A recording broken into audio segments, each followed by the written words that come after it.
Hello. Welcome to the Long Road Podcast. The journey goes ever on with the long road. This episode, the infrequency of collaboration. More on that later. So, this podcast from the Long Road is about our music as a band, our writing, our stories, anecdotes, interesting people we meet along the way, and who knows what else. My name is Chris Lyden, and I seem to be hosting the thing. Huge thanks to everyone who's listened to our first episode from 2 weeks ago. We've had loads of positive feedback, which is encouraging. The analytics seem to suggest that we've had people from all different corners of the globe listening to us. People are popping up from Argentina. Well, wherever you are, welcome. Everybody's welcome here. So you either listened to episode 1 and now you're back for more. Good stuff. Or you're starting off here. By all means, go for it. Step into the flowing river. Why the hell not? Maybe if you enjoy this podcast, you'll go back and try out episode 1, which explains more of who we all are and what we're up to. So I'm recording this just after Steve Bonham and I have performed at Wigtown Book Festival, officially launching Steve's brand new book called A Beautiful Broken Dream, which is part of our ongoing Gone to Look for America project. The show we did at Wigtown, there's been some discussion about whether it's called Wigtown or Wigton. I'm going with Wigtown, but I'm going to go with that. The show we did there was a mixture of stories, readings from the books and songs. One of the things that Steve talks about in the show and the book is the crazy melting pot of musical styles that the southern states of America has developed. You know, there's jazz, blues, Cajun, bluegrass, honky-tonk, rockabilly, country, electric blues, funk, there's just all kinds. And all in the last sort of 100 years or less. It's an astonishing array of styles and genres.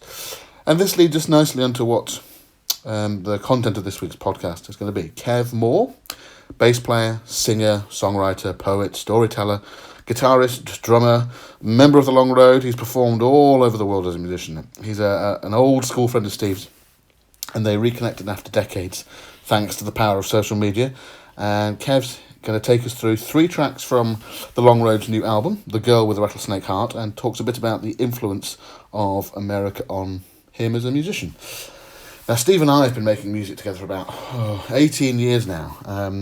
Kev and Steve sat down and worked out it's been over 40 years since they first collaborated musically back at school.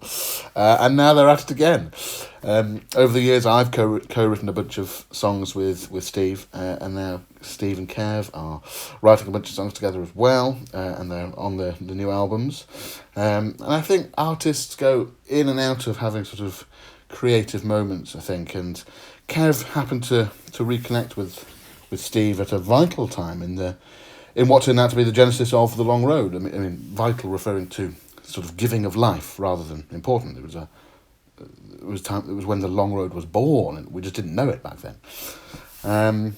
So 4 or 5 years ago, Steve and I were doing a gig to raise money for Ataxia UK in support of our old friend Tim, and Kev came along to support, not having seen Steve for decades, as far as I could work out. Now Kev is this giant of a man. Long black hair, jewellery, chains around the neck, everything. Looks terrifying. You'll forgive me for saying this, Kev. Looks terrifying. But he's a true gent. And one of the songs that Steve and I played that night moved Kev. And he came to us afterwards and he said, I'd love to play bass on that. And, well, because this is how things go sometimes, a couple of months later, that's exactly what happened. Kev was with us in the studio in Ireland, recording bass for that very track, and a bunch of others. And I have to say, he absolutely blindsided the engineer in that studio, because Kev arrived, fulfilling this bloke's doorway, looking like a true, metal man, but plugged his bass in, and just about nailed every track on the first take. It was quite a day.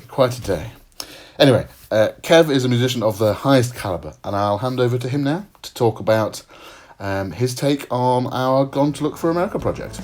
Enjoy!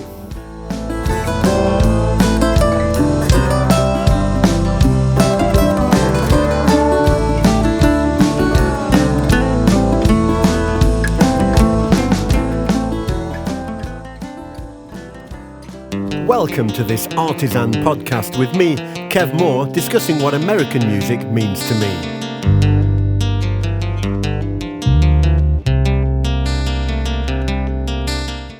I've been lucky to visit the States on a few occasions over the course of my musical career, either touring or exploring, and I've played on both coasts and travelled down south into Tennessee, Arkansas, Mississippi and Texas.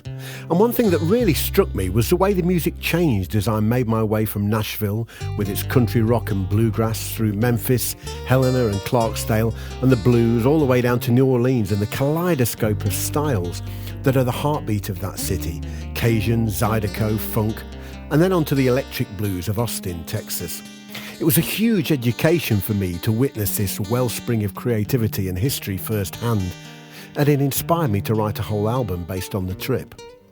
In this sense, I feel a kindred spirit in my old friend Steve Bonham, who has undertaken similar treks across that big country and was equally inspired for his new project, Gone to Look for America, which I'm proud to be part of.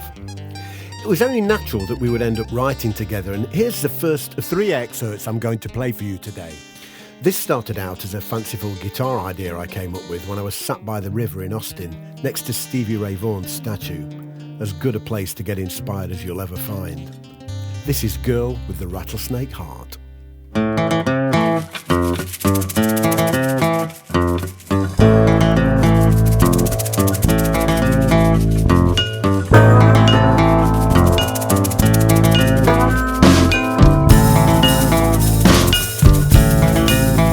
It's a long time coming, this changing the times. Looking at the storm arch to give us a sign of the new day dawning that will tear us apart. I'm looking for a girl with a rattlesnake heart. She's got a rattlesnake heart. You know I'm a liar, but I got something that you might desire. It's a black arrow flying in the heart of the sun. I look for my knife 'cause I can't find my gun.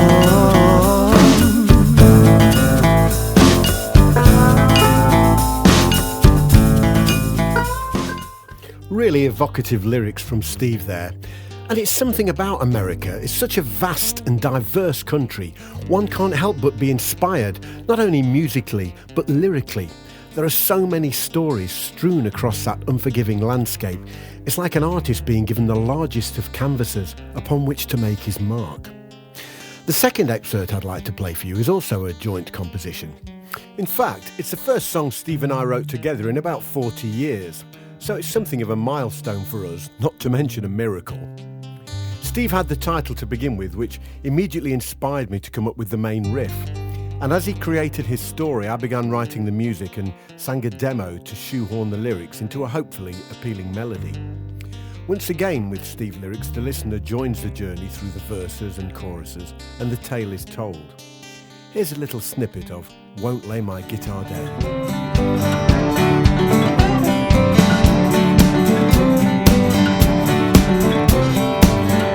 My old man was a fine man, didn't get that far from home.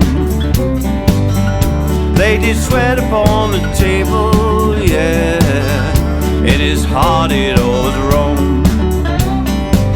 So I hitched a ride on the railroad, let it carry me away. Seemed to spend a lifetime running, guess we all check out someday. Heard the daughter crying, it's a lonesome kind of sound.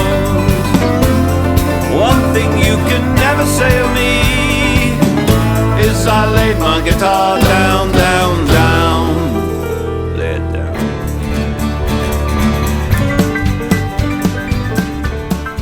Won't lay my guitar down, never a truer word. That brings me to my final clip from the Rattlesnake album. When I wrote the first version of this, I wanted to create a feeling of stark desolation, both in the soul and in the place. I think we've kept true to that. Steve's verse lyrics feeding nicely into my chorus. This is Last in Line.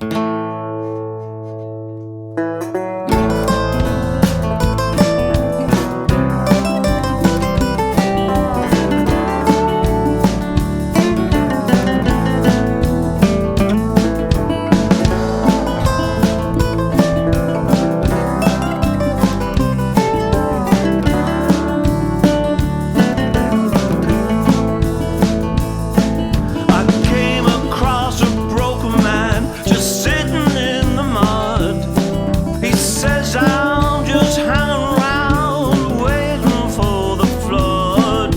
Hung my brother from a tree, they hung my brother high. They burned the homestead down, left him kicking in the sky. Don't you know I'm the last in line? Don't you know? Don't you know I'm the last in line? That was Last in Line. I hope you've enjoyed these little teasers and my ramblings. Maybe it's inspired you to go and look for America. My name's Kev Moore.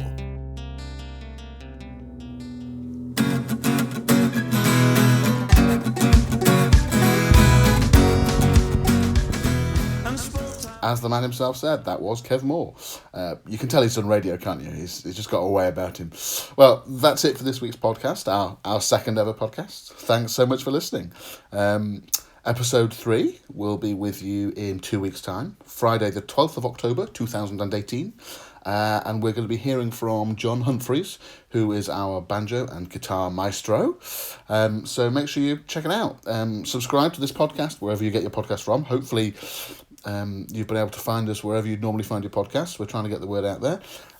You can look at vagabondphilosopher.com to see past episodes or visit our SoundCloud page. Follow us on Twitter. Steve is at SteveBonham01. I'm Das Chris Lydon, Lydon. Kev is More Music. John's not on Twitter yet. We're still trying to get him on board with that one. Have a look for Steve Bonham on Facebook and connect with us there, and you can see our videos and other things that we're up to. You can listen to some of the tracks from the albums on Spotify. You can buy the complete albums called The Girl with Rattlesnake Heart and Reliance, and Steve's new book, A Beautiful Broken Dream, at vagabondphilosopher.com. Now remember, if you buy the book, you get a code that gets you 10 free tracks to download, so you can build your own album. And you also get to give a friend a code that gives them 10 free tracks as well, so you can spread the joy. Anyway, it's time for me to stop. Thanks once again for listening, and the journey with the long road continues in a couple of weeks. Bye for now.